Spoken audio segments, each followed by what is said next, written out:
साथियों नमस्कार। इससे पहले हम दुर्ग के 2 चैप्टर कर चुके हैं और ये लगभग कुल मिला के 29 क्लास हो चुकी है। चलिए शुरू करते हैं दुर्ग स्थापत्य का अगला भाग। कुंभलगढ़ दुर्ग राजसमंद में आया हुआ है, ध्यान रखिएगा। राजसमंद और गंगाधर जो है अन्य नाम है मत्स्यंदर, महोर, कुंभपुर या कुंभल मेरू, गंध मादन पर्वत पर है स्थित है और गिरि दुर्ग है, ध्यान रखिएगा। कुंभलगढ़ राजसमंद मत्स्येंद्र अन्य नाम है, महाौर, कुंभपुर और कुंभल मेरू नाम है, गंधमान पर्वत पर स्थित गिरि दुर्ग है, ध्यान रखिएगा। फिर आगे देखते साथियों, निर्माण किया है महाराणा कुंभा ने, किसके लिए? पत्नी कुंभल देवी की स्मृति में निर्माण, नागौर विजय के उपलक्ष्य में निर्माण। ये ध्यान रखिए, दो चीजें, कुंभल देवी के स्मृति में और नागौर विजय के उपलक्ष्य में। साथियों हम लगभग सभी प्रकार के नोट्स आपको उपलब्ध करवा रहे हैं, वीडियोस भी अपलोड कर रहे हैं रोज, और वस्तुनिष्ठ प्रश्न भी काफ़ी संख्या में अपलोड कर रहे हैं, और फर्स्ट ग्रेड, सेकंड ग्रेड और अध्यापक जो तृतीय श्रेणी है उनके लिए, रीड मतलब के लिए, रीड मेंस के लिए। तो आप चैनल से जुड़े रहे, सब्सक्राइब जरूर करें और वीडियो को लाइक एंड शेयर करें, बेल आइकन दबाएं। अब धीरे धीरे बहुत ही ज़्यादा संख्या में वीडियोज आने वाले हैं और सभी प्रकार के नोट्स आपको कवर करवा ली जाएगी। कलाम कोचिंग से करवा रहे हैं हम ये नोट्स, जो कलाम कोचिंग्स के नोट्स हैं, बहुत इंपॉर्टेंट इन्होंने नोट्स बनाए, आपको पता है नामी कोचिंग है और इंपॉर्टेंट नोट्स बनाए हैं इन्होंने, देख सकते हैं आप, प्रश्न देखेंगे तब आपको समझ में आ जाएगा। चलिए शुरू करते हैं, चैनल को सब्सक्राइब जरूर कीजिएगा। देखिए, प्रमुख शिल्पी मंडन इस दुर्ग से मौर्य राजा संप्रति के काल के अवशेष यज्ञवादिका में मिले हैं, ध्यान रखिएगा। आगे देखते हैं, देख संप्राति देखिए कौन था, जो अशोक का पुत्र था संप्राति। तो मुख्य मंडल तो है, मंडल शिल्पी तो है, इस दुर्ग के मौर्य राजा संप्रति के काल में अवशेष यज्ञ वेदिका के रूप में मिले हैं, उस समय के अवशेष मिले। अब देखिए 36 किलोमीटर लंबे परकोटे से गिरा है, इसके 8 घुड़सवार एक साथ चल सकते, वो दीवार है आपको पता ही है, जो बहुत बड़ी दीवार है। कुंभलगढ़ दुर्ग मेवाड़ के राजाओं के संकटकालीन शरण स्थल है, ध्यान रखिएगा। मेवाड़ के राजाओं की संकटकालीन, जब संकट आता था, युद्ध हो जाते थे उस समय, संकटकालीन ये शरण स्थली थी। 1537 जो महाराणा उदयसिंह का राज्याभिषेक ये हुआ, देखिए आपको पता महाराणा प्रताप का तो पूछते ही है कि महाराणा प्रताप का राज्याभिषेक कहाँ हुआ, तो वो कुंदा उस समय आता, परंतु महाराणा उदयसिंह का कब हुआ? तो 1537 में महाराणा उदयसिंह का। 1540 में इस दुर्ग की जूनी कचहरी में महाराणा प्रताप का जन्म हुआ, ध्यान रखिएगा, और कटारगढ़ में हुआ था। 3 अप्रैल 1578 को कुंभलगढ़ के युद्ध में मुगल सेना नायक शाहबाज खान द्वारा इस दुर्ग पर अधिकार कर लिया गया। 3 अप्रैल 1578 के कुंभलगढ़ के युद्ध में, ध्यान रखिएगा, सेना नायक शाहबाज खान द्वारा इस पर निर्माण कार्य। प्रवेश द्वार देखिए, ओरट पोल इसका प्रवेश द्वार है, प्रथम प्रवेश द्वार है। कौन कौन से फिर देखिए, हल्ला पोल है, हनुमान पोल है, राम पोल है, भैरव पोल है, निम्बा पोल है और पगड़ा पोल है। अब देखिए इसमें से जो 3-4 पोल है वो तो कॉमन है, सब में है, भैरव पोल है, राम पोल, ये ज्यादातर सब पोल है। ये कुछ आ सकता है, जैसे सवाल ये निम्बा पोल और पगड़ा पोल कहाँ पे है, तो आप कुंभलगढ़ लिखना, ध्यान रखिएगा, निम्बा पोल और पगड़ा पोल। अब देखिए डाड़ी बट्टा, मेवाड़ मारवाड़ की सीमा पर स्थित द्वार, ये बहुत ही इंपॉर्टेंट सवाल है। देखिए ये सवाल, ऐसा सवाल आता है साथियों। अब ऐसा आता है कि डाड़ी बट्टा क्या है, ये आ जाए, और उसमें देखिए कोई रीति रिवाज का डाल दे कि विवाह के संबंध होने वाली कोई रस्म हो, किसी विशेष जाति में होने वाली कोई वैवाहिक रस्म हो या कुछ आ जाए, तो आपको लिखना है। देखिए एक ऑप्शन सी भी आ जाए, मेवाड़ मारवाड़ की सीमा पर स्थित द्वार, ध्यान रखिएगा, मेवाड़ मारवाड़ पर स्थित, सीमा पर स्थित द्वार। पेयजल स्रोत, मामादेव कुंड और झाली बाकी कुंड बावड़ी, ये 3 है। पेयजल स्रोत 2 थे, मामादेव कुंड और झाली बाकी। कटारगढ़ दुर्ग, सबसे ऊंचे स्थान पर निर्मित लघु दुर्ग, कुंभा का निवास, मेवाड़ की आंख, ध्यान रखिएगा, सबसे ऊंचा है इसलिए मेवाड़ की आंख है, मतलब वहां से सब कुछ दिखाई दे सकता है, ऐसा है। कटारगढ़ सबसे ऊंचे स्थान पर निर्मित लघु दुर्ग है, कुंभा का निवास स्थान है, और महाराणा प्रताप का जन्म भी यहीं हुआ था। कुंभा के महल, बादल महल महाराणा फतेह सिंह द्वारा निर्मित। ये जो देखिए, एक तो कुंभा के महल है, फिर बादल महल क्या है, इसमें जो है उपस्थित महल है वो देखिए, कुंभा महल है एक, तो बादल महल महाराणा फतेह सिंह द्वारा निर्मित है। 2 भाग है, जनाना महल और मर्दाना महल। एक है झाली रानी का मालिया, तो ये सवाल साथियों पटवारी में भी 2-3 बार, पहले पटवारी 2013 में एक बार दी थी हमने, तो उस समय आया था, और फिर LDC में, और आगे पूछ रहे थे झाली रानी का मालिया किस दुर्ग में स्थित है, तो कुंभलगढ़ दुर्ग में। नीलकंठ महादेव का मंदिर, नागर शैली का उत्कृष्ट नमूना, ध्यान रखिएगा। वेदी मंदिर 108 वेदियाँ है, वेदी मंदिर 108, सूर्य मंदिर, मामादेव मंदिर, पितलिया शाह मंदिर और कुंभ श्याम मंदिर। ये सवाल ये आता है साथियों कि ये पितलिया शाह मंदिर कहाँ है, अब तो ये ऐसा सवाल आता है, तो कुंभलगढ़ दुर्ग में है। कुंभ श्याम मंदिर तो नाम से पता चल जाता है, मामादेव मंदिर भी पता चलता है, सूर्य मंदिर भी है, तो ये पितलिया, ये माफ कीजिएगा, पितलिया शाह मंदिर है, जो ये याद रखिएगा आप, कुंभलगढ़ दुर्ग में है, ध्यान रखिएगा।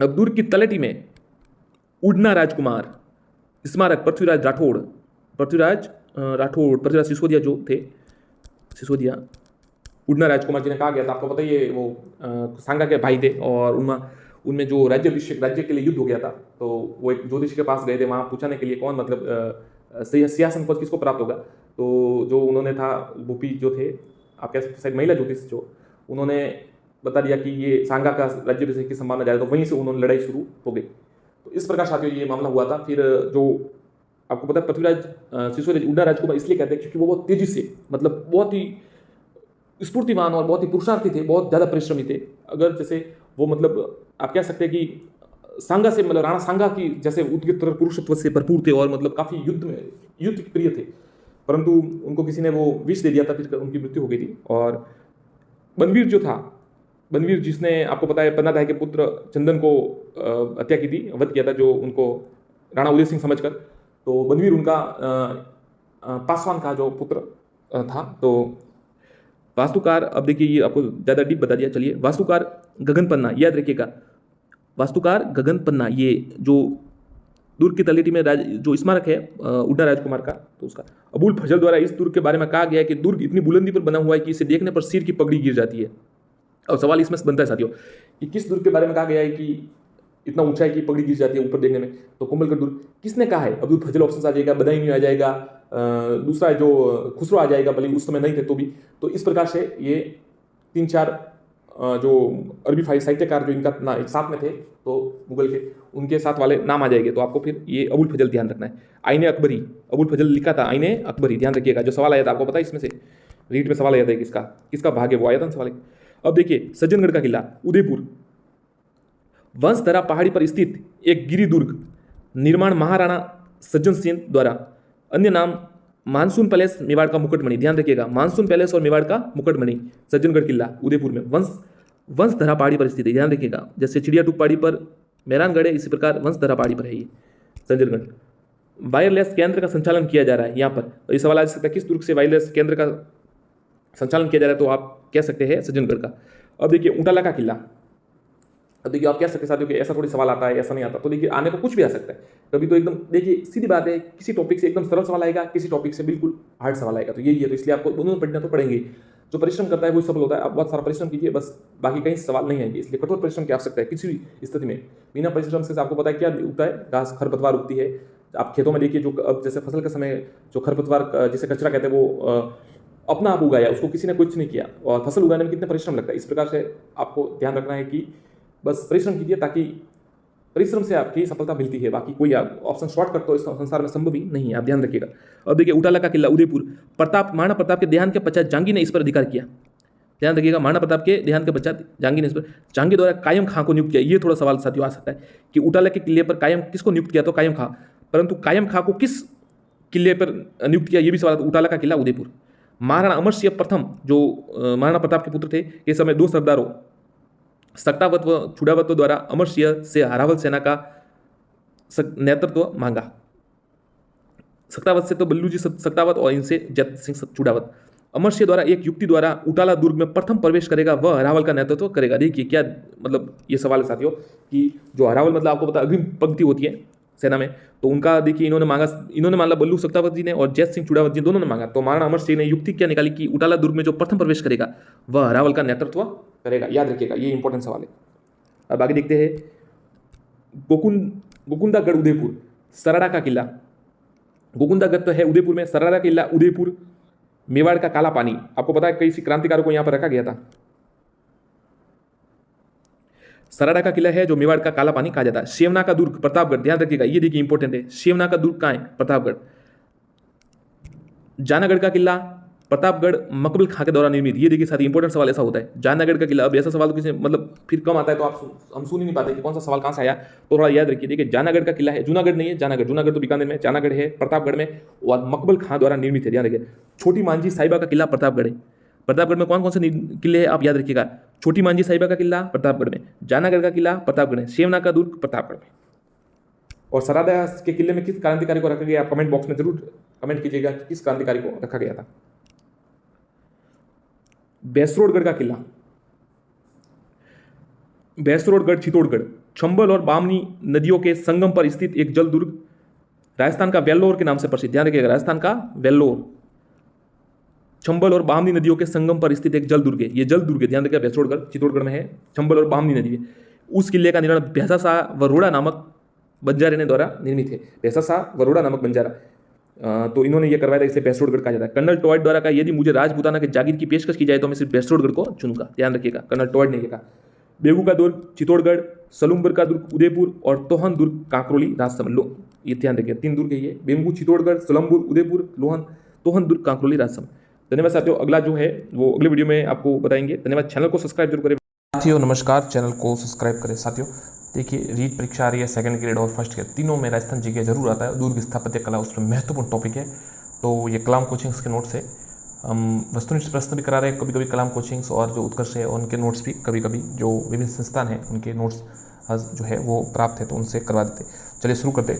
आप साथियों चैनल को सब्सक्राइब जरूर करें और जुड़े रहे, वीडियो को लाइक एंड शेयर करें। देखिए साथियों, आमेर का किला, देखिए आमेर का किला, आमेर जयपुर गिरिदुर्ग है, प्राचीन काल में अंबावती व अंबिकापुर नाम से, ध्यान रखिएगा, जो आमेर का किला है वो प्राचीन में अंबावती व अंबिकापुर के नाम से प्रसिद्ध था। कछुआ राजकुमार कोकिलदेव ने 1036 में ईस्वी में आमेर के मीणा शासक जी दुर्ग जीता था, ध्यान रखिए, कछुआ राजकुमार कोकिलदेव ने 1036 में। मानसिंह प्रथम, मिर्जा राजा जयसिंह प्रथम व सवाई जयसिंह सेकंड द्वारा दुर्ग में परिवर्तन का कार्य किया गया। तो ध्यान रखिए, ये आप याद रखिएगा, परिवर्तन का कार्य किया गया। इसके आगे देखिए, मानसिंह के समय निर्मित स्थान, देखिए क्या क्या निर्मित स्थान रहे वो देख लेते हैं। मानसिंह के समय एक तो देखिए ये जनाना महल और बारादरी, दूसरा शील माता का मंदिर मानसिंह वन द्वारा स्थापित, ये देखिए जो शीला माता का मंदिर है वो मानसिंह जो है फर्स्ट उनके द्वारा ये जो मानसिंह, जो आपको पता है जिस समय अकबर के समय जो मानसिंह, महाराणा प्रताप के समय जो मानसिंह थे उनके द्वारा ये निर्माण कराया गया शीला माता का निर्माण। मिर्जा राजा जय सिंह के समय निर्मित स्थान कौन कौन सा, देखिए गणेश पोल का निर्माण दीवाने आम से दीवाने खास तक किया गया था। तो मानसिंह के समय तो हुआ शीला माता का मंदिर देवी मंदिर का निर्माण हुआ था, और जो मिर्जा राजा जय सिंह है उनके समय गणेश पोल का निर्माण हुआ। अब आगे देखते हैं, ये देखिए 1707 ईस्वी में मुगल बादशाह बहादुर शाह मुअज्जम ने आमेर दुर्ग पर अधिकार कर उसका नाम मोमिनाबाद किया। तो ये इंपॉर्टेंट है, 1707 में मुगल बादशाह बहादुर शाह मुअज्जम, जो शायद औरंगजेब का बेटा था, ने आमेर दुर्ग का अधिकार कर उसका नाम मोमिनाबाद रखा। जून 2003 में यूनेस्को की विश्व विरासत में स्थल में सूची में, ये देखिए कब शामिल किया, जून 2013 में। ये साथियों 6 दुर्गों को 6 कुछ शामिल किया था, जिनका गाजर चीकू आमेर यानी आमेर, गाजर यानी गागरोन, ज यानी शायद कोई जूनागढ़ वाला या किला होता, और र यानी रणथंभौर वाला, और ये 6 उस समय शामिल किए गए थे जब पटवारी की हम तैयारी करते थे उस समय। तो ये था, तो ये आमेर दुर्ग को जून 2013 में यूनेस्को में शामिल किया, ध्यान रखिएगा। 1707 में मुगल बादशाह मुअज्जम बहादुर शाह, जिसे बहादुर शाह मुअज्जम ने आमेर दुर्ग को अधिकार कर इसका नाम मोमिनाबाद किया था। जगत शिरोमणि मंदिर का निर्माण राजा मान सिंह की रानी कनकावती द्वारा अपने दिवंगत पुत्र जगत सिंह की स्मृति में कराया, ध्यान रखिएगा साथी, ये महत्वपूर्ण है। जो जगत शिरोमणि जी का महान मंदिर है उनका निर्माण मान सिंह, राजा मान सिंह की जो पत्नी थी रानी कनकावती, उनके द्वारा उनके दिवंगत पुत्र जगत सिंह की जो उनका पुत्र थे उनकी याद में ये बनाया गया। आगे देखते हैं, दूसरा है जयगढ़ दुर्ग। आमेर जयपुर गिरिदुर्ग है, ये भी गिरिदुर्ग है, निर्माण मिर्जा राजा जयसिंह ने, ध्यान रखिए किसने कराया, मिर्जा राजा जयसिंह ने। उसके बाद सवाई जयसिंह अलग थे, पहले मिर्जा राजा जयसिंह प्रथम, मतलब जयसिंह प्रथम। चिला का टीला भी कहा जाता है और ईगल पहाड़ी पर स्थित है, ये याद रखिए। देखिए सबका तो याद है चिड़िया टूप पर जो मैरनगढ़ है, इस प्रकार जो ये है ये ईगल पहाड़ी पर स्थित है। आगे देखते हैं, परिवर्तन का कार्य सवाई जयसिंह सेकंड ने करवाया। यहाँ महाराजा सवाई जयसिंह द्वारा निर्मित जय बाण तोप का निर्माण जयगढ़ के शस्त्र कारखाने में हुआ। तो ये जय बाण तोप का जो निर्माण है ये सवाई जयसिंह द्वारा कराया, जो दूसरे जयसिंह थे उनके द्वारा, सेकंड जयसिंह।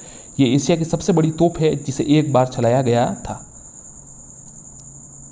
जयगढ़ दुर्ग में लघु दुर्ग विजयगढ़ी भी है, जहाँ महाराजा सवाई जयसिंह ने अपने छोटे भाई विजय सिंह चीमाजी को कैद में रखा था। तो कहाँ पर कैद में रखा था, ये देखिए विजयगढ़ी में, चीमाजी जो विजय सिंह थे। दुर्ग परिसर में तोप के अलावा कई सुरंगें जिन्हें गुप्तचरी तथा आपातकाल के लिए काम किया जाता था। आगे देखते हैं नाहरगढ़ का दुर्ग, ये जयपुर हम संभाग के दूर पढ़ रहे साथियों हम। आगे देखते हैं नाहरगढ़ जयपुर, अन्य नाम सुदर्शनगढ़ या मिठड़ी का किला, याद रखिएगा जो इसके अन्य नाम कौन कौन से हैं? सुदर्शनगढ़, जो नाहरगढ़ का किला है उसे सुदर्शनगढ़ भी कहते हैं और मेहड़ी का किला भी कहते हैं। इससे पहले साथियों जो जयगढ़ का पला वो ईगल पहाड़ी पर स्थित है, ये याद रखिएगा। आगे देखते हैं, नाहरगढ़ दुर्ग का निर्माण महाराजा सवाई जयसिंह ने करवाया। मतलब जयसिंह द्वितीय फर्स्ट मिर्जा जयसिंह थे। 1734 में मराठों के विरुद्ध सुरक्षा की दृष्टि से करवाया था ये नाहरगढ़ का। अरावली पर्वतमाला पर स्थित ये किला जयपुर के मुकुट के समान है, तो ये याद रखिएगा कि जयपुर का मुकुट किसको कहा जाता है? तो नाहरगढ़ के किले को। सवाई माधो सिंह सेकंड ने माधवेंद्र महल का निर्माण कराया। माधो सिंह द्वितीय ने माधवेंद्र महल। नाहरगढ़ दुर्ग में एक जैसे 9 महल है। सूरज प्रकाश, खुशहाल प्रकाश, जवाहर प्रकाश, ललित प्रकाश, लक्ष्मी प्रकाश, आनंद प्रकाश, चंद्र प्रकाश, रतन प्रकाश और बसंत प्रकाश, ये 9 पासवानों के लिए करवाया था माधो सिंह ने। माधो सिंह द्वितीय ने यह करवाया था उनके 9 पासवानों के लिए। राजा जगत सिंह की प्रेमिका रस कपूर को कुछ समय तक इसी किले में कैद रखी गई थी। राजस्थान सरकार ने नाहरगढ़ दुर्ग के आसपास नाहरगढ़ बायोलॉजिकल पार्क किया गया है। तो अगर ऐसा है कि चीमा जी को कहाँ कैद किया गया था, जो जय सिंह के छोटे भाई थे विजय सिंह को, तो वो उस किले में थे, जयगढ़ वाला विजयगढ़ी में। और नाहरगढ़ में ये रस कपूर को जो रस कपूर है इनको कैद रखा गया था। राजस्थान बायोलॉजिकल पार्क के नाहरगढ़ बायोलॉजिकल पार्क स्थापित किया गया है। आगे देखते हैं, माधोराज का किला ये फागी जयपुर में है और पारी के स्थल दुर्ग, ध्यान रखिएगा स्थल दुर्ग है। सवाई माधो सिंह फर्स्ट ने करवाया था इसका निर्माण, ध्यान रखिएगा। बहुत अच्छा सवाल है, माधोराजपुरा का किला नाम से पता चल जाता है, सवाई माधो सिंह फर्स्ट ने करवाया प्रथम। बोराज का किला बोराज जयपुर। मोरिजा दुर्ग छोमू जयपुर, याद रखिएगा। देखिए ये तो आ गया। माधोपुर का किला तो सवाई माधो सिंह प्रथम ने करवाया और ये फागी जयपुर में है और स्थल दुर्ग है। तो बोराज का किला है बोराज जयपुर में है। मोरिज का किला चोमू जयपुर में है, जिसे छोमू रघुनाथगढ़ धाराधरगढ़ ये है। निर्माण ठाकुर करण सिंह ने संत बेणीदास के आशीर्वाद से, ये याद रखिएगा, ठाकुर करण सिंह ने करवाया था और उनका संत बेणीदास का आशीर्वाद था। ये छोमू जो आपको पता है ये गढ़ है जो रघुनाथगढ़ धाराधर जिसे कहा जाता है, ये छोमूगढ़ कहता है, छोमूगढ़ रघुनाथगढ़ धाराधरगढ़ ये कहा जाता है। ये 4 नाम है, इनके ध्यान रखिएगा। छोमू का किला भी कहता है। जीर्णोद्धार रघुनाथ सिंह द्वारा, इसलिए रघुनाथगढ़ भी कहा जाता है, याद है आपको, इससे संबंध हो गया है। जिसे छोमुआगढ़ भी कहते हैं और रघुनाथगढ़ क्यों कहा जाता है, उन्होंने जीर्णोद्धार कहा गया, जीर्णोद्धार किया था। आगे देखते हैं, नाइला दुर्ग जयपुर से, नाइला मौजमा दुर्ग जयपुर, कानोता जयपुर, जोबनेर का किला जयपुर। अब देखिए दोसा का किला गिरिदुर्ग, दोसा किला है वो गिरिदुर्ग है। देवगिरी की पहाड़ी पर साजले या सूप की आकृति का, ये याद रखिएगा। जो देवगिरी पर पहाड़ी पर है, दोसा का किला किस पहाड़ी पर है, तो आपको याद करना है देवगिरी की पहाड़ी पर। नाम दर से याद हो जाएगा, आपको ज़्यादा समस्या नहीं होगी। और साजले या सूप की जो आकृति होती है उसकी तरह है। गुर्जर प्रत्या शासकों द्वारा निर्मित है, ये बात ध्यान रखिएगा। दोसा उस समय वहाँ बहुल्य है, आपको पता ही है। दोसा ढूंढाड़ के कछुआ का पारंपरिक राजधानी थी, ये याद रखिए। दोसा ढूंढाड़ के कछुआओं की प्रारंभिक राजधानी। प्रमुख स्थल, इसमें प्रमुख स्थल कौन सा है? राजा जी की साल, 14 राजाओं की साल, भूमिया का महल, बैजनाथ मंदिर। इस दुर्ग की सबसे गढ़ी के पास एक विशालकाय तोप है। इस दुर्ग की सबसे जो ऊंची गढ़ी है के पास एक विशालकाय तोप है, याद रखिएगा। ये प्रमुख स्थल आप देखिए कि अगर आ जाए कि ये कौन से दुर्ग में स्थित, तो आप इसको याद कर सके। 4 दिए हुए, एक तो राजा जी की साल, ये इस दोसा के दुर्ग में है। 14 राजाओं की साल, राजा जी की साल, 14 राजाओं की साल, भूमिया का महल और बैजनाथ जी महादेव का मंदिर, याद रखिएगा। अब देखिए बाला किला अलवर, ये साथियों हम नेक्स्ट पार्ट में पढ़ेंगे। धन्यवाद, चैनल को सब्सक्राइब जरूर करें और जुड़े रहे, वीडियो अलग से आपको मिल जाएगा। और साथियों चैनल को सब्सक्राइब जरूर करें, आपको वस्तुनिष्ठ प्रश्न भी वापस मिलते रहेंगे। लगभग हर सब्जेक्ट, हर टॉपिक के 100 वस्तुनिष्ठ प्रश्न बनाए हैं, तो आपको मिलते रहेंगे। और चैनल को सब्सक्राइब करें और वीडियो को लाइक एंड शेयर करें। धन्यवाद साथियों, नमस्कार साथियों, चैनल को सब्सक्राइब जरूर करें। अभी ये हम रीड के लिए और सेकंड ग्रेड के लिए वीडियो डाल रहे हैं, और ऐसे आप जो हिस्ट्री है फर्स्ट ग्रेड अगर वो है तो आप इसमें देख सकते हैं। परंतु देखिए साथियों, इसके बाद हम फर्स्ट ग्रेड के लिए भी जो पहला पेपर है उसके लिए प्रश्न डालेंगे। तो आप चलिए शुरू करते हैं। ये कल हमने, इससे पहले में जयपुर संभाग के दुर्ग देखे थे, आज उदयपुर संभाग के दुर्ग देखते हैं। चलिए साथियों शुरू करते हैं। राजस्थान के प्रमुख दुर्ग, उदयपुर के दुर्ग, चित्तौड़ के, उदयपुर संभाग के दुर्ग देखिए कौन कौन से हैं वो देख लेते हैं आपको एक बार। उदयपुर संभाग के दुर्ग जूम कर लेते हैं। चलिए, चित्तौड़ दुर्ग, दुर्गों का सिरमौर, राजस्थान का गौरव, चित्रकूट दुर्ग या विचित्रकूट दुर्ग, याद रखिएगा क्या क्या कहा जाता है। दुर्गों का सिरमौर, सवाल आता है कई बार। राजस्थान का गौरव, चित्रकूट दुर्ग या विचित्रकूट दुर्ग। चार नाम है, एक तो है दुर्गों का सिरमौर, राजस्थान का गौरव भी चित्तौड़गढ़ दुर्ग को ही कहा जाता है। आगे देखते हैं, गिरि दुर्ग के रूप में है ये, मतलब पहाड़ी पर है। निर्माण चित्रांगद मौर्य द्वारा 7वीं सदी में मेसा के पठार पर स्थित है। चित्रकूट दुर्ग नामक चित्रकूट दुर्ग से जाना जाता है, याद रखिएगा, ये इंपॉर्टेंट है। निर्माण किसने कराया? ये सभी सवाल चित्रांगद मौर्य अभी कुछ समय पहले परीक्षा में आया था, तो ये आता रहता है। मतलब देखिए, मैं आपको एक चीज बताता हूँ, परीक्षा तैयारी कैसे की जाती है। देखिए, किसी टॉपिक से तो आएगा सरल सवाल, किसी से आएगा कठिन सवाल, तो आपको दोनों याद करने ही पड़ेंगे। मतलब सरल भी आपको याद करना पड़ेगा और कठिन भी। तो ये देखिए, ये इजी प्रश्न है, ज़्यादा कोई मुश्किल सवाल नहीं है, परंतु आपको याद रहना चाहिए, क्योंकि इजी, आपको पता है, आपको आउट कठिन सवाल वाले प्रश्न नहीं करते, आपको आउट करते हैं जो इजी सवाल होते हैं, सरल सवाल होते हैं, जो आपको आते होते। भाई आप बार आके आप कहते हो कि ये आता था फिर गलत हो गया। इसलिए आप थोड़ा ध्यान रखें कि किसी को भी हल्के में ना दे। हल्के में देना मतलब आप उससे बहुत भारी बना रहे हो, तो हल्के में ना ला किसी को भी। चित्रांगद मौर्य द्वारा किया गया 7वीं सदी में। और साथियों, आप ऐसा, सबसे बड़ी बात यही है कि सरल सवाल को कभी गलत ना करें, बस यही है, ध्यान रखें। चलिए आगे शुरू करते हैं। महाराणा कुंभा द्वारा इसका निर्माण, जिस कारण इसे विचित्रकूट नाम से जाना जाता है। ये चित्रांगद मौर्य द्वारा किया 7वीं सदी में मेसा के पठार पर स्थित है। चित्तौड़गढ़ दुर्ग के लिए उक्ति प्रचलित है कि गढ़ है तो चित्तौड़, बाकी सब गढ़, ध्यान रखिएगा। गंभीर व बेड़ज नदियों के संगम के पास स्थित है। मेवाड़ में गुहिल वंश के संस्थापक बप्पा रावल ने अंतिम मौर्य शासक माना मौर्य को पराजित कर चित्तौड़ पर अधिकार कर लिया था। 9वीं सदी में प्रत्यारों के अधिकार। याद रखिए कैसे, गंभीर व बेड़ज नदियों के संगम पर भी है। एक तो ये संगम पर, एक और भी 2-3 किले हैं जो संगम पर है, उनका नाम मैं आपको बता देगा, उसकी शॉर्ट ट्रिक्स भी है। एक गंभीर और बेड़ज के नदियों के संगम पर स्थित है चित्तौड़। मेवाड़ में गुहिल वंश के संस्थापक बप्पा रावल ने अंतिम मौर्य शासक मान मौर्य को पराजित करके ये चित्तौड़ का पर अधिकार कर लिया था। तो बप्पा रावल ने इस पर अधिकार कर लिया था। आगे देखते हैं। 10वीं व 11वीं सदी में ये दुर्ग परमारों का नियंत्रण में था। परमार राजा मुंज का अधिकार था इस पर, ध्यान रखिएगा। 10वीं और 11वीं सदी में परमारों पर अधिकार था। इससे भी सवाल आता है किसका अधिकार नहीं था, तो देखिए चौहान आ सकता है, परमार आ सकता है, मेवाड़ के साथ शासक आ सकते हैं। तो इस प्रकार से आपको बताना है कि इनका किसका, मतलब इनका अधिकार नहीं था। 1133 ईस्वी में सोलंकियों के नियंत्रण में चला गया। 1176 में लगभग पुनः गोहिलों के नियंत्रण में गया। रावल जैत्र सिंह ने चित्तौड़ को राजधानी बनाया। दिल्ली से मालवा और गुजरात जाने वाले मार्ग पर स्थित होने के कारण प्राचीन और मध्यकाल में इस किले का विशेष सामरिक महत्व था। सामरिक यानी साथियों युद्ध के तौर पर, समर यानी युद्ध होता है, तो आप ध्यान रखें, समर प्लस एक सामरिक। 10वीं 11वीं सदी में दुर्ग परमारों के नियंत्रण में था, मुंज का अधिकार था, ध्यान रखें। 1133 मतलब 12वीं सदी हो गई, सोलंकियों के नियंत्रण में चला गया। 1174 में लगभग पुनः गुहिलों के नियंत्रण में आ गया। 11 और रावल जैत्र सिंह, ये याद रखिएगा कि चित्तौड़ को राजधानी किसने बनाया, तो ये रावल जैत्र सिंह, ध्यान रखिएगा। दिल्ली और मालवा युद्ध पढ़ लिया आपको। चलिए आगे देखते हैं। 1308 में खिलजी का आक्रमण, रानी पद्मिनी ने जौहर किया। अलाउद्दीन खिलजी ने इस दुर्ग पर अधिकार कर इसका नाम खिजराबाद रखा। याद रखिएगा साथियों, इसका नाम खिजराबाद रखा। देखिए, इसका नाम अलाउद्दीन खिलजी ने खिजराबाद रखा। इसी प्रकार जो मुअज्जम था बादशाह, उसने जो आमेर का दुर्ग या दुर्ग था, उसका नाम साथियों रखा था, आपको याद होगा तो मोमिनाबाद। आगे देखते हैं। खिज्र खां द्वारा यहाँ गंभीरी के पुल का निर्माण करवाया गया। ध्यान रखिएगा, ये देखिए इंपॉर्टेंट सवाल है, बहुत अच्छे नोट से साथियों, गलत नहीं कहेंगे, बहुत ही बेहतरीन नोट से, अच्छे सवाल, मतलब गहराई से दिए गए इसमें, कलाम के नोट से, ये कलाम अकेडमी के। खिज्र खां द्वारा यहाँ गंभीरी के पुल का निर्माण करवाया गया। प्रथम शाखा, देखिए शाखा कब हुआ, देखिए ये प्रथम शाखा देखिए आप, 1534 में गुजरात के शासक बहादुर शाह का आक्रमण, रानी कर्मावती के नेतृत्व में जौहर, केसरिया रावत बाग सिंह, और ये केसरिया रावत बाग सिंह ने और रानी कर्मावती के नेतृत्व में जौहर किया गया था। 3 शाखे हुए थे। शाखे आपको पता ही है, केसरिया भी होता है और जौहर भी होता है। कई अर्थ जैसलमेर में जैसे अर्थ शाखा हुआ था, 2.5 शाखे होते हैं।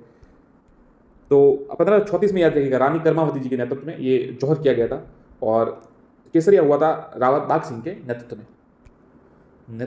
आगे देखिए, 1567 से 68 अकबर द्वारा आक्रमण, केसरिया जयमल फत्ता सिसोदिया द्वारा, और जौहर फूल कवर, ये याद रखिएगा। तीसरा शाखा 1522 में, माफ कीजिए 1522 नहीं होगा, ये 1500, अच्छा ये गलत टाइमिंग है, 1522 में राणा उदय, अच्छा 1522 ईस्वी में महाराणा उदय सिंह का जन्म हुआ था, बहुत सही है। अच्छा ये जन्म तिथि बताइए, महाराणा उदय सिंह। देखिए केसरिया, ये 3 शाखे हुए थे।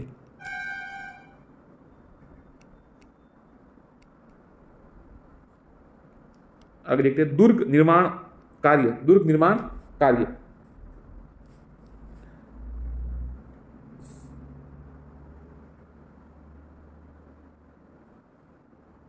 ये साथियों से 1572 में महाराणा उदय सिंह के समय हुआ था, ऐसा कुछ आ रहा है। या दुर्ग निर्माण कार्य देखिए 7 अभेद प्रवेश द्वार, पांडन पोल प्रथम प्रवेश द्वार, रावत बाग सिंह का स्मारक, भैरव पोल देसूरी के भैरवदास सोलंकी के नाम पर जो 1534-35 में शहीद हुए, हनुमान पोल, भैरव पोल व हनुमान पोल के मध्य में जयमल राठौड़ व कल्लाजी राठौड़ के स्मारक स्थित है। और गणेश पोल देखिए, गणेश पोल, जोडला पोल, लक्ष्मण पोल, राम पोल मुख्य द्वार है, याद रखिएगा प्रवेश का मुख्य द्वार राम पोल है। और फत्ता सिसोदिया का स्मारक यहीं पर है। तो 7 पोल ये अभेद प्रवेश द्वार है। आगे देखते हैं इसमें और क्या क्या है। कुंभा महल है, कुंभा द्वारा निर्मित, महाराणा कुंभा द्वारा निर्मित महाराणा उदय सिंह का जन्म यहीं पर हुआ था, कुंभा महल में, याद रखिएगा। और आगे महाराणा प्रताप का जन्म भी आएगा शायद कि वो कटारगढ़ में हुआ था। तो कुंभा देखिए, महाराणा उदय सिंह का जन्म हुआ था। इसमें देख सकते हैं आप चंदन के बलिदान की कथा, जो पन्नाधाय का पुत्र था चंदन, जिसको बलवीर ने उदय सिंह समझकर हत्या कर दी थी। कंवरपदा का महल, सांगा ने मीराबाई हेतु इसका, देखिए ये साथी इंपॉर्टेंट प्रश्न है, ये कभी आगे नहीं आया। अब देखिए कौन सा महल है, कंवरपदा का महल, महाराणा सांगा ने मीराबाई हेतु इसका निर्माण कराया। तो ये सवाल जरूर आ सकता है कि चित्तौड़गढ़ के दुर्ग में मीराबाई हेतु राणा सांगा द्वारा करवाया गया महल का क्या नाम है, तो कंवरपदा महल। रानी पद्मिनी का महल, इसके पास पद्मिनी तालाब भी स्थित है। रतन सिंह पैलेस, महाराणा रतन सिंह द्वितीय द्वारा निर्मित, रत्नेश्वर तालाब, रत्नेश्वर महादेव मंदिर का निस्थित। तो इसमें ज़्यादा समस्या नहीं होगी, रतन नाम से ही है तो याद हो जाएंगे आपको, रतन सिंह अपने नाम से ही है। फतेह प्रकाश महल, महाराणा फतेह सिंह द्वारा निर्मित, राजकीय म्यूजियम के रूप में प्रयुक्त, ये राजकीय म्यूजियम के रूप में प्रयुक्त हो रहा है, तो ये फतेह प्रकाश महल। गोरा बादल महल ये इसमें है चित्तौड़गढ़ में। जयमल राठौड़ की हवेली भी यही है। नवलखा भंडार, ध्यान रखिए बनवीर द्वारा ये निर्मित, अधूरा निर्मित है, बनवीर की दीवार भी इसे कहा जाता है, ध्यान रखिएगा बनवीर की दीवार कहा जाता है। और नवलखा भंडार बनवीर ने करवाया था, याद रखिएगा ये थोड़ा इंपॉर्टेंट है। आधा वो भी अर्ध करवाया था, आधा मतलब आधी निर्मित था। अब देखिए हिगलू आड़ा की हवेली डूंगरपुर से संबंधित है, हिगलू आड़ा की हवेली। रणमल की हवेली, मंदिर स्मारक, ये रणमल की हवेली, देखिए कौन कौन सी हवेली आपको बता देते, कौन कौन सी वापस एक बार देख लेते। तो देखिए एक तो कुंभा महल है, इसमें सबसे कई का महत्वपूर्ण है, एक तो प्रवेश द्वार है जो आपको बताए, इसके बाद है कुंभा महल, रानी पद्मिनी का महल, कंवरपदा का महल, रतन सिंह पैलेस, रत्नेश्वर तालाब, फतेह प्रकाश का महल, गोरा बादल महल, जयपुर राठौड़ की हवेली, नवलखा भंडार, हिगलू आड़ा की हवेली। ये साथियों थोड़ा मतलब आपको पता है थोड़ा अलग लग रहा है, तो ये सवाल आ सकता है, बाकी तो आपको याद रहेगा, ये थोड़ा असमंजस रह सकता है। हिगलू आड़ा की हवेली चित्तौड़गढ़ दुर्ग में है, डूंगरपुर से संबंधित है। अब आगे देखिए रणमल की हवेली, मंदिर व स्मारक, विजय स्तंभ देखिए, और रणमल की हवेली भी है। विजय स्तंभ देखिए 1446 से 48 में, 1446 से 48 में निर्मित यह है। और 1437 की सारंगपुर के विजय के उपलक्ष्य में महाराणा कुंभा द्वारा बनाया, ध्यान रखिएगा विजय स्तंभ किसके उपलक्ष्य में बन गया, 1437 की सारंगपुर के विजय के उपलक्ष्य में बनाया गया। सूत्रधार जैता, नाता, पोमा और पुंजा, 4 जैता, नाता, पोमा और पुंजा, ध्यान रखिएगा भगवान विष्णु को समर्पित, इस कारण से विष्णु ध्वज भी कहा गया है। हिंदू मूर्ति कोश का विश्व कोश, ये सवाल पटवारी में सवाल आया था, जो पहली बार पटवारी दीजिएगा, और उसके बाद LDC में, और हर बार ये सवाल आते ही रहता है। अब थोड़ा ये आना बंद हो गया, परंतु हो सकता है वापस भी आ जाए। तो विश्व हिंदू मूर्ति कला का विश्व कोश विजय स्तंभ को कहा गया है। अगर देखते हैं सर, अब निराश ना हो, कभी निराश ना हो। जीवन जैसे मौसम हर समय एक समय नहीं रहता, सुबह की शाम होती है, दोपहर से रात भी होती है, हर प्रकार से जो रात होती है उसकी सुबह। आप निराश ना हो, कई हो सके साथी जो हमारे हैं काफ़ी जैसे असफलता मिली हो, तो जीवन में असफलता साथी सबको मिलती है, आप अकेले नहीं हो, और बहुत सारी मिलती है। ऐसा नहीं कि आपको सफल होने के सिर्फ एक दिन चाहिए, वो आपका दिन होगा तब आप आराम से हो जाएगा सफल। ज़्यादा इस पर चिंता नहीं करनी, और आप ज़्यादा इस पर विचार न करें, क्योंकि विचार से चिंता करने से अच्छा है कि चिंतन करें, प्रयास करें, परिश्रम करें, अपना कार्यक्रम करें, बस यही सिद्धांत है। कर्म करते रहे, बाकी कुछ नहीं है, बाकी सब साधारण है। आप धीरे धीरे उस क्षेत्र में पारंगत हो जाएगी, आप प्रवीण हो जाएंगे, कुशल हो जाएगी, तो आप फिर अच्छे तरीके से कर रहे हैं। कई साथी मैसेज करते हैं कि पास नहीं हो पाया, ऐसा नहीं होता, तो साथी होता है, कई बार नए अभ्यर्थी कई बार मिस कर जाते हैं, कोई ज़्यादा समस्या नहीं। आप और प्रयास कीजिए, कठोर परिश्रम कीजिए।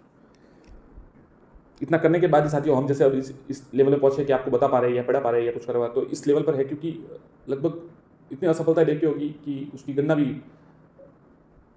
इतनी असफलता, इतने पेपर दिए होंगे, इतनी असफलता देखी होगी। तो असफलता आपको मजबूत बनाती है, यदि बहुत कड़वी होती है, वो बहुत कठोर होती है, आपको बहुत परेशान कर सकती है, परंतु आपको हिम्मत नहीं आनी है, समय आपका भी आएगा। परिश्रम कीजिए, महान परिश्रम, बस एक ही है, महान परिश्रम। कीर्ति स्तंभ ये देखिए, थोड़ा माफ कीजिएगा, थोड़ा दिशा अलग हो गई, चलिए वापस शुरू करते। 9 मंजिला है, 22 फीट ऊंचा है और 157 सीढ़ियाँ है, ध्यान रखिएगा 22 फीट ऊंचा है और 157 सीढ़ियां हैं, 9 मंजिला है। राजस्थान पुलिस और माध्यमिक शिक्षा बोर्ड के प्रतीक चिन्ह के रूप में है। तो आपको पता ही होगा जो बोर्ड का प्रतीक है वो यही है, और राजस्थान पुलिस का भी प्रतीक यही है। 1949 में इस पर डाक टिकट जारी हुआ था। अब देखिए कीर्ति स्तंभ। कीर्ति स्तंभ रचना अत्रि व महेश द्वारा, वो 4 अलग थे, ये अलग है साथियों। जेता पोमा नाता पुंज थे और ये अलग है, अत्रि व महेश द्वारा की गई। इसकी तीसरी मंजिल पर 9 बार अल्लाह शब्द उत्कीर्ण है। ये देखिए थोड़ा इसको प्रश्न ऐसा विशेष बना दे कि कहाँ पर, किस इमारत पर या किस स्तंभ पर अल्लाह शब्द को 9 बार उत्कीर्ण किया गया। तो ये थोड़ा इसको विशेष बना देते, मतलब अलग बना देते। तो कीर्ति स्तंभ पर ये है। 9 मंजिल पर बिजली गिरने से ध्वस्त हुई तथा महाराणा स्वरूप सिंह द्वारा इसका जीर्णोद्धार किया गया। ध्यान रखिएगा साथियों, 9वीं मंजिल बिजली गिरने से ध्वस्त हो गई। बिजली हमेशा बहुत ज़्यादा ऊंची स्थान पर गिरता है, तो ऊंची है इसलिए आसपास से, तो ये 9 मंजिला है। तो महाराणा स्वरूप सिंह ने इसको वापस करवाया। अब ये जैन कीर्ति स्तंभ देखिए, ये 7 मंजिला है, भगवान आदिनाथ को समर्पित है और जैन व्यापारी जिज्ञसा द्वारा निर्मित है। कालिका माता मंदिर मूलतः सूर्य मंदिर, प्रत्याहारकालीन मंदिर, समधेश्वर मंदिर, त्रिभुवन नारायण मंदिर, परमार राज और भोज द्वारा निर्मित है, जीर्णोद्धार महाराणा मोकल द्वारा, जिस कारण से इसे मोकल मंदिर भी कहा जाता है।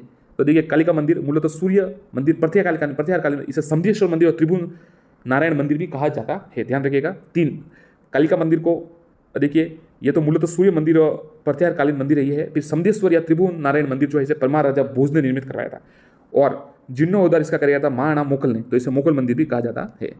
तुलजा भवानी का मंदिर, कुंभ श्याम मंदिर, मीराबाई मंदिर, मंदिर के सामने रेदास की छतरी, ये था थोड़ा इंपॉर्टेंट है कि रेदास की छतरी कहाँ पर है, चित्तौड़गढ़ दुर्ग में है और मीराबाई मंदिर के सामने है। श्रृंगार छवरी मंदिर भगवान शांतिनाथ जैन मंदिर के रूप में है। श्रृंगार छवरी नाम थोड़ा अलग है, परंतु भगवान शांति जैन मंदिर है।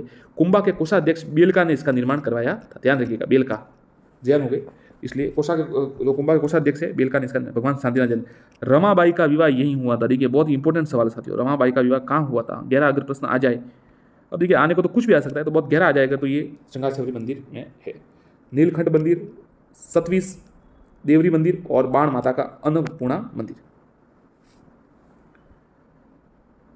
ठीक है साथियों, अगला जो दुर्ग है वो अगली क्लास में पढ़ेंगे, और जल्दी से इस सबको इकट्ठा करके बड़ी क्लास अपलोड कर देंगे, आप जरूर देखें और चैनल को सब्सक्राइब जरूर करें। देखिए कुछ ना करने से कुछ करना अच्छा है, आप भले स्पीड बढ़ा के देखिए, किसी प्रकार देखिए, बहुत इंपॉर्टेंट प्रश्न है, आपको अच्छा लगेगा ये बात तय है, और प्रयास कीजिए तैयारी करने का और तैयारी करने का, तो आप जरूर करें। धन्यवाद, चैनल को सब्सक्राइब जरूर करें, वीडियो को लाइक करें, शेयर करें। धन्यवाद साथियों, नमस्कार साथियों, हम आपके लिए वस्तुनिष्ठ प्रश्न ला रहे हैं रोज़, लेकिन आज कलाम कोचिंग द्वारा जो साथियों राजस्थान की जो सभ्यता है उनसे जुड़े नोट्स है आपके लिए, इनकी जो PDF है वो भी हम आपको ग्रुप में भेज देंगे अगर आप चाहें तो, परंतु आप चैनल को सब्सक्राइब जरूर करें और वीडियो को लाइक एवं शेयर करें।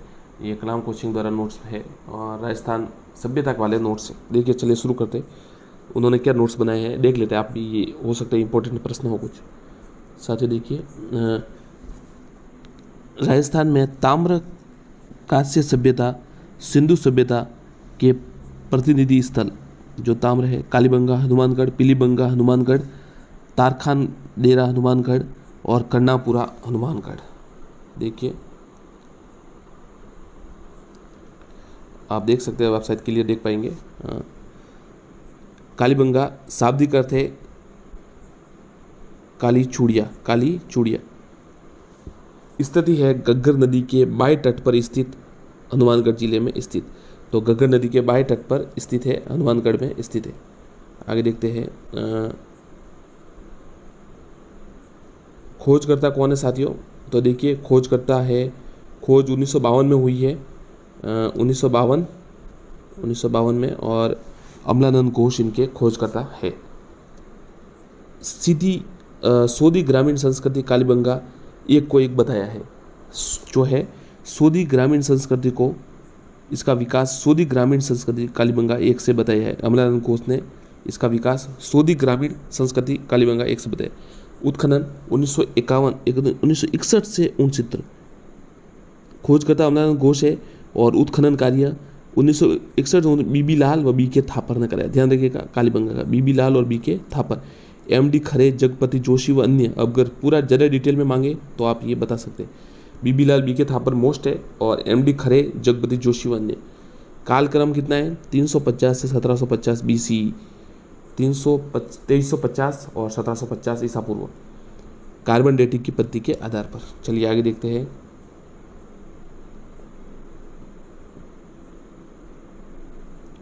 विशेषताएं क्या देखिए सबसे महत्वपूर्ण, नगरीय सभ्यता, एक तो नगरीय सभ्यता है, एक ताम्र कांस्य सभ्यता है, संभवतः मात्र सदात्मक व्यवस्था, व्यापार प्रधान सभ्यता और साक्षर सभ्यता, ये साथियों महत्वपूर्ण है, आप याद रखिएगा। नगरीय सभ्यता है, ताम्र कांस्य सभ्यता है, संभवतः मात्र सदात्मक व्यवस्था है और व्यापार प्रधान और साक्षर सभ्यता है। आगे देखते हैं, इस स्थल को सर्वप्रथम भाषा शास्त्री एलपी टेस्टोरी ने खोजा एवं इसे प्रागैतिहासिक स्थल माना। ध्यान रखिएगा, नोट देखिए, सबसे पहले ये एलपी टेस्टोरी ने खोजा व इसे प्रागैतिहासिक स्थल माना। आगे देखते हैं, उत्खनन में प्राप्त सामग्री, अब देखिए सामग्री क्या प्राप्त हुई यहाँ पर। उत्खनन में कालीबंगा के 2 टीलों पर उत्खनन कार्य किया गया और उत्खनन में क्या सामग्री प्राप्त हुई, आप देखिए 5 स्तरीय उत्खनन से प्राक हड़प्पा व विकसित हड़प्पा के अवशेष प्राप्त हुए। विकसित हड़प्पा 1, 2, 3 और प्राक हड़प्पा 4, 5। ऊपरी 3 स्तरों में विकसित हड़प्पा सभ्यता व निचले 2 स्तरों में प्राक सभ्यता के प्राक हड़प्पा संस्कृति के अवशेष मिले। तो ध्यान रखिएगा, ऊपरी 3 स्तरों पर तो विकसित हड़प्पा और नीचे प्राक हड़प्पा। आगे देखते हैं, अब ज़्यादा डिटेल में आराम से देखिए। प्राक हड़प्पा कालीन बस्ती के परकोटे के बाहर से जूते हुए खेत के अवशेष मिले। देखिए, एक तो जूते हुए खेत के निशान कालीबंगा में मिले, सबसे महत्वपूर्ण ये बार बार ये सवाल आता है, जूते हुए खेत के, जिसमें हल रेखाओं को एक दूसरे के समकोण पद पर काटते बनाया गया है, जिसमें से एक दोहरी फसल सरसों व चना लिए जाने के संकेत मिलते हैं। तो ध्यान रखिए, ये सारे महत्वपूर्ण है। कालीबंगा में कौन सी फसलों के जो अवशेष लगभग मिले हैं, सरसों व चना की, ये दोहरी फसलें लेने के संकेत मिले।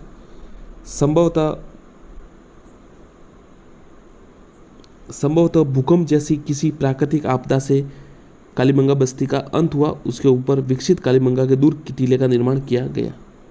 आगे देखते हैं, ये देखिए कालीबंगा की जो खुदाई है वो 3 स्तरों में की गई है। इसमें देखिए ऊपरी 3 स्तरों में विकसित कालीबंगा अवशेष प्राप्त हुए, जो निम्न है। विकसित कालीबंगा में एक सुनियोजित नगर नियोजन प्राप्त हुआ है और 2 टीलों में विभक्त है। ध्यान रखिएगा, सुनियोजित नगर नियोजन। आगे देखते हैं, पश्चिमी टीले, इसमें दुर्गकोटगढ़ी के नाम से जाना जाता है, यहाँ संभात वर्ग रहता है। पश्चिमी टीला, याद रखिए, हो सकता है ऐसा प्रश्न आ जाए कि पश्चिमी टीला में जैसे कौन लोग रहते थे, कैसे लोग निवास करते थे, तो ये आ सकता है। तो सम्राट लोग जो है थे, इसे दुर्गकोट या गढ़ी के नाम से। पूर्वी टीला, इसे नगर टीला कहते हैं और शहर का नाम से घिरा गया है। दुर्ग टीले का प्राक कालीबंगन बस्ती के रूप में बसाया गया है। सुरक्षा दीवार का निर्माण कच्ची ईंटों से किया गया है। ये पूर्वी टीला है, आप देख सकते हैं। ये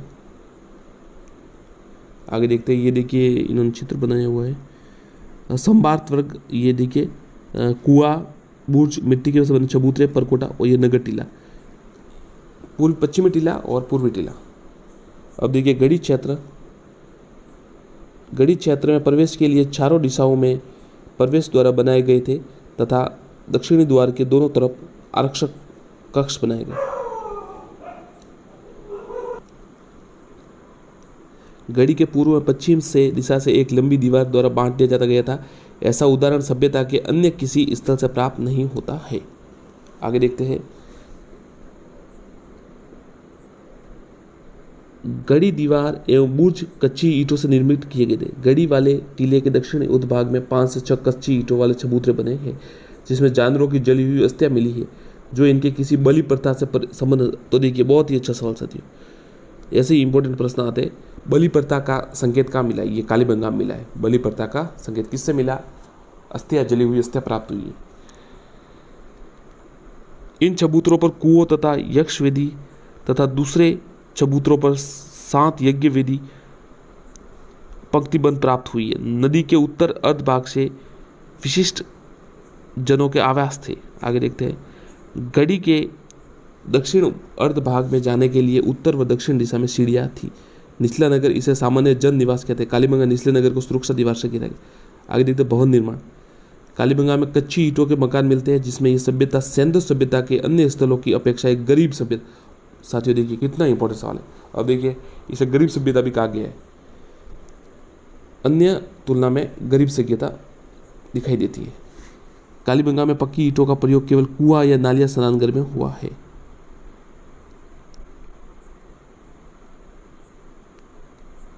आगे देखते हैं।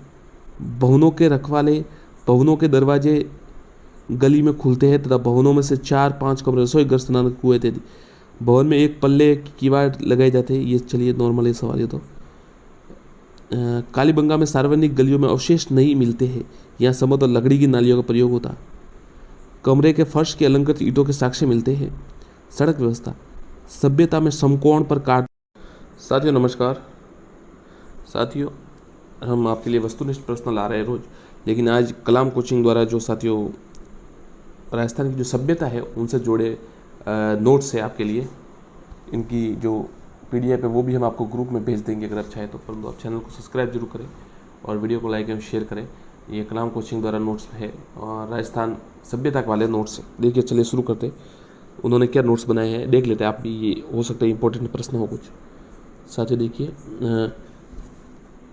राजस्थान में ताम्र कांस्य सभ्यता, सिंधु सभ्यता के प्रतिनिधि स्थल जो ताम्र है, कालीबंगा हनुमानगढ़, पीलीबंगा हनुमानगढ़, तारखान डेरा हनुमानगढ़ और कर्णापुरा हनुमानगढ़। देखिए आप देख सकते हैं, वेबसाइट क्लियर देख पाएंगे। कालीबंगा शाब्दिक अर्थ है काली चूड़िया, काली चूड़िया। स्थिति है घग्गर नदी के बाएं तट पर स्थित, हनुमानगढ़ जिले में स्थित। तो घग्गर नदी के बाएं तट पर स्थित है, हनुमानगढ़ में स्थित है। आगे देखते हैं। खोजकर्ता कौन है साथियों?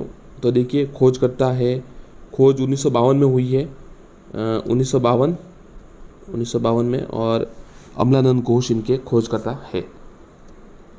सीधी सोदी ग्रामीण संस्कृति कालीबंगा एक को एक बताया है।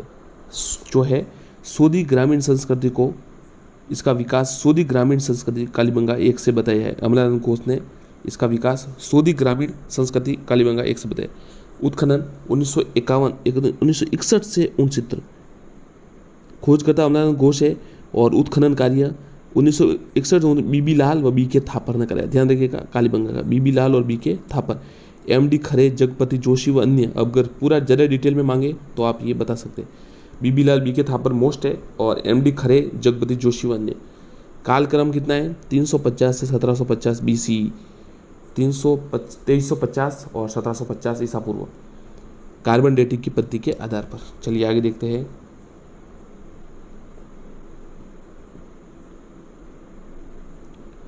विशेषताएं क्या देखिए सबसे महत्वपूर्ण। नगरीय सभ्यता, एक तो नगरीय सभ्यता है, एक ताम्र कांस्य सभ्यता है, संभवतः मात्र सदात्मक व्यवस्था, व्यापार प्रधान सभ्यता और साक्षर सभ्यता। ये साथियों महत्वपूर्ण है, आप याद रखिएगा। नगरीय सभ्यता है, ताम्र कांस्य सभ्यता है, संभवतः मात्र सदात्मक व्यवस्था है और व्यापार प्रधान और साक्षर सभ्यता है। आगे देखते हैं। इस स्थल को सर्वप्रथम भाषा शास्त्री LP टेस्टोरी ने खोजा एवं इसे प्रागैतिहासिक स्थल माना। ध्यान रखिएगा, नोट देखिए, सबसे पहले ये LP टेस्टोरी ने खोजा व इसे प्रागैतिहासिक स्थल माना। आगे देखते हैं। उत्खनन में प्राप्त सामग्री, अब देखिए सामग्री क्या प्राप्त हुई यहाँ पर। उत्खनन में कालीबंगा के 2 टीलों पर उत्खनन कार्य किया गया और उत्खनन में क्या सामग्री प्राप्त हुई आप देखिए। 5 स्तरीय उत्खनन से प्राक हड़प्पा व विकसित हड़प्पा के अवशेष प्राप्त हुए।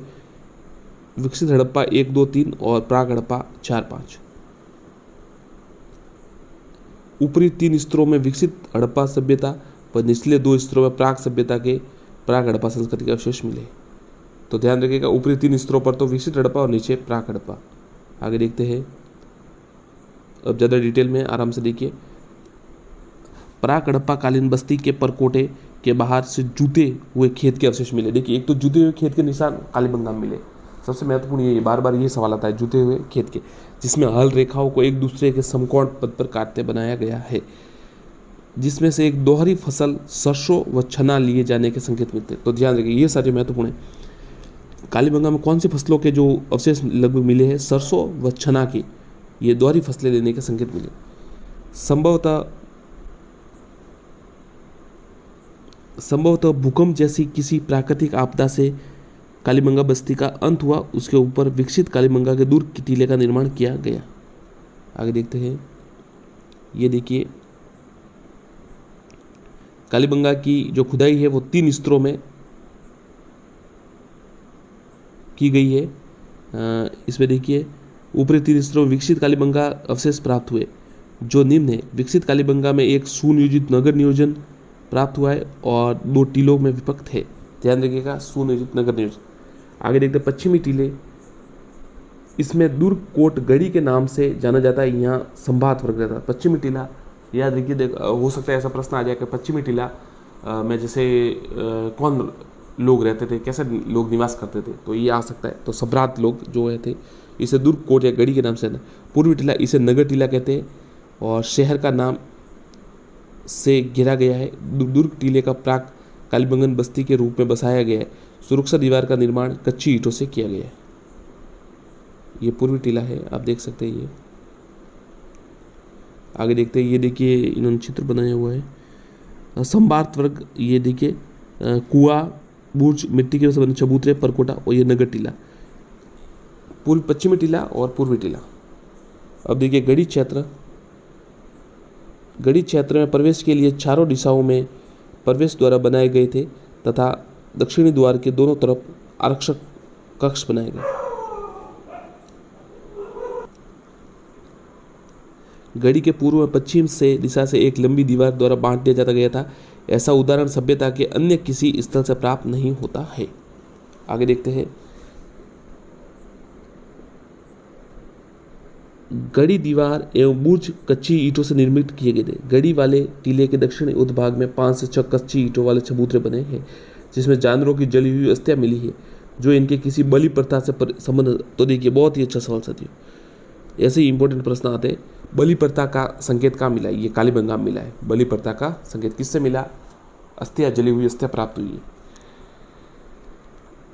इन चबूतरों पर कुओं तथा यक्ष वेदी तथा दूसरे चबूतरों पर 7 यज्ञ वेदी पंक्तिबंध प्राप्त हुई है। नदी के उत्तर अर्ध भाग से विशिष्ट जनों के आवास थे। आगे देखते हैं, गढ़ी के दक्षिण अर्ध भाग में जाने के लिए उत्तर व दक्षिण दिशा में सीढ़ियां थी। निचला नगर, इसे सामान्य जन निवास कहते हैं। कालीबंगा निचले नगर को सुरक्षा दीवार से घिरा गया। आगे देखते हैं भवन निर्माण।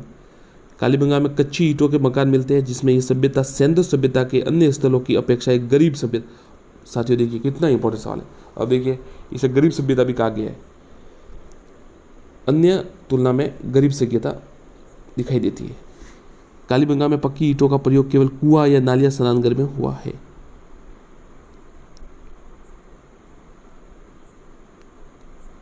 आगे देखते हैं, भवनों के रखवाले, भवनों के दरवाजे गली में खुलते हैं तथा भवनों में से 4-5 कमरे, रसोई घर, स्नान, कुएं इत्यादि। भवन में एक पल्ले की किवाड़ लगाए जाते हैं। ये चलिए नॉर्मल है सवाल ये तो। कालीबंगा में सार्वजनिक गलियों में अवशेष नहीं मिलते हैं। यहाँ समतल लकड़ी की नालियों का प्रयोग होता। कमरे के फर्श के अलंकृत ईंटों के साक्ष्य मिलते हैं। सड़क व्यवस्था, सभ्यता में समकोण पर काटती हुई सड़कें मिलती है। यहाँ सड़क को पक्का करने के लिए प्रयास दिखते हैं मोहनजोदड़ो की तरह। तो साथियों देखिए अभी तक हमने पढ़ा, उसमें जूते हुए खेत है, गरीब सभ्यता है।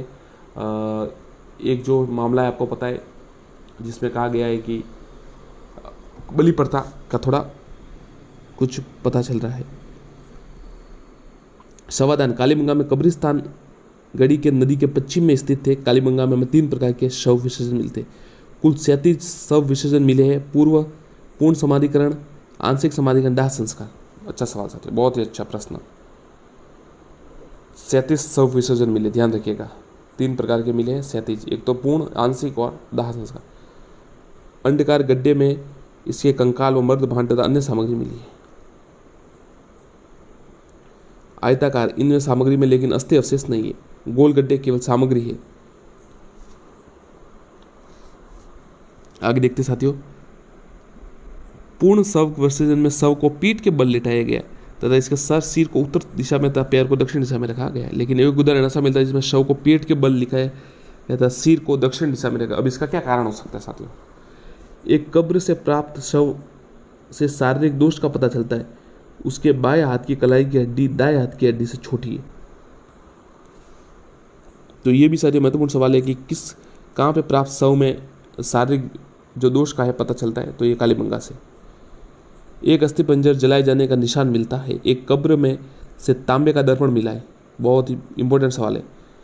एक कब्र से तांबे का दर्पण कालीबंगा में मिला है, ध्यान रखिएगा। कालीबंगा में एक कब्र से तांबे का दर्पण मिला है।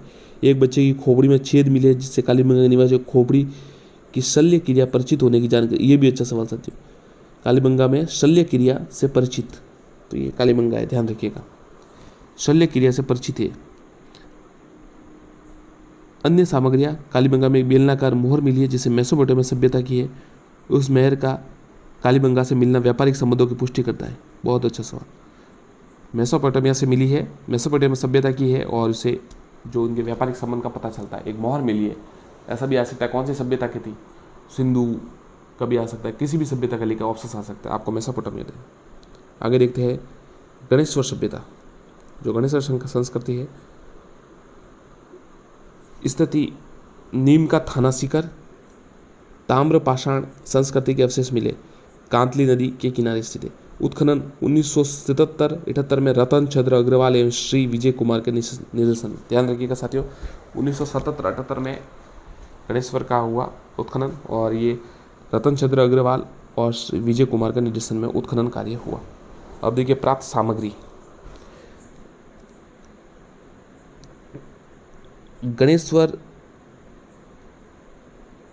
गणेश्वर निवासी कृषि पशुपालन व आखेट से संबंधित थे।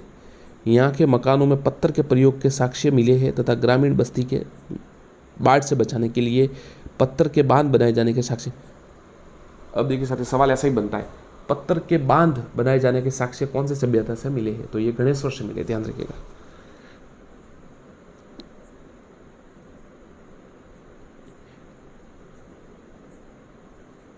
ये ताम्रकालीन संस्कृति का प्रतिनिधि स्थल है, ध्यान रखिएगा। यहाँ से बड़ी बड़ी मात्रा में ताम्र उपकरण व ताम्र आयुध प्राप्त हुए, जिन्हें वर्णाग्र, बर्छे की नोक, छेनिया, केशपिन आदि प्राप्त हुए। यहाँ काले व नीले रंग के अलंकृत मध्य भांड प्राप्त हुए। छिल्लेदार मिट्टी के बर्तन केवल गणेश, ये देखिए सवाल ऐसे बनता है, छिल्लेदार मिट्टी के बर्तन कहाँ पे मिले, केवल गणेश्वर में, याद रखिएगा। छिल्लेदार मिट्टी के बर्तन, यहाँ से 2800 ईस्वी पूर्व सभ्यता के अवशेष मिले। और साथियों, ऐसे ही प्रश्नों के लिए आप चैनल को सब्सक्राइब जरूर कीजिएगा और वीडियो को लाइक एवं शेयर जरूर कीजिएगा। चैनल को सब्सक्राइब जरूर कीजिए। अब की बार रीड मेन परीक्षा होगी, उसमें राजस्थान जीके ज़्यादा आएगा, तो इसलिए आप सब्सक्राइब जरूर करें, आपको अच्छे प्रश्न मिलेंगे और नोट्स भी मिल रहे हैं।